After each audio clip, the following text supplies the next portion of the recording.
السلام علیکم ګرانو مینوالو، امید لرم چې روغ جوړ به وئ او د ژوند په مزو کې عزتمندو نه ویډیو کې درته هرکلی وایم. عزتمندو ډېره افسوسناکه دردناکه واقعه مخې ته راغلې. د پېښور سره تعلق لرونکی یو حافظ قرآن چې د تړاونه بعد قتل شو، آیا د حافظ قرآن پلار سوی د یوسف جان سره مکمل انټرویو مرګرو ویډیو کتونه مخکې که تاسو زمونږ په دې روشنی کلیک چینل کې نوی وئ نو زمونږ چینل سره ضرور سبسکرایب کړئ چې زمونږ کومه ورځي چې هغه تاسو ته زر تر زره در او د دې سره د ټالۍ نشانه مو وایي چې تاسو د تازه معلومات نه زر تر زره خبرېږئ. مرګرو ډېره افسوسناکه دردناکه واقعه مخې ته راغلې. پېښور سره تعلق لرونکی یو حافظ قرآن چې دغه حافظ قرآن او د تړاونه بعد ډېر په بېدردۍ سره قتل کړو او پلار یې دا وینا وه چې کله د یوسف جان سره انټرویو کوي چې زما د زوی د چا سره هېڅ قسمه ظلم او زیاتۍ نه او هغه یو حافظ قرآن او هغه خپل کار سره کار لر د دومره ظلم او زیاتۍ ما سره چا وکړو چې ما ته یو حافظ قرآن چې هغه باندې ما دومره خرچه وکړه او دومره محنت یې وکړو چې د هغې نه بعد هغه حافظ قرآن جوړ او هغه راته چا ډېر په بېدردۍ سره قتل کړو. نو مونږ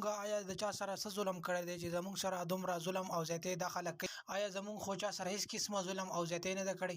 او یوسف جان ته ډېر په چیغو چویو جړ او وایي چې زما د زړه ټوکړه وه چې د هغه زما نه د خلکو بېله کړه. دا ډېر هم ظلم او زیاتۍ شوی دی او د یوسف جان پلار یوسف جان ته د هغه لک پلار یوسف جان ته دا خبره کوله چې زما پیغام ټول پاکستان او دنیا ته ورسوه او زما د حکومت او د پولیس نه دا درخواست دی چې زما د زوی قاتلان زر تر زره راښکاره کړي چې آیا دا دومره ظلم او ستم زما سره چا وکړو چې زما یو قابل احترام او خوش اخلاقه غونې بچی چې کوم حافظ قرآن هغه ډېر په بېدردۍ سره قتل کړو. نو د دومره ظلم او زیاتۍ ما سره چا وکړو؟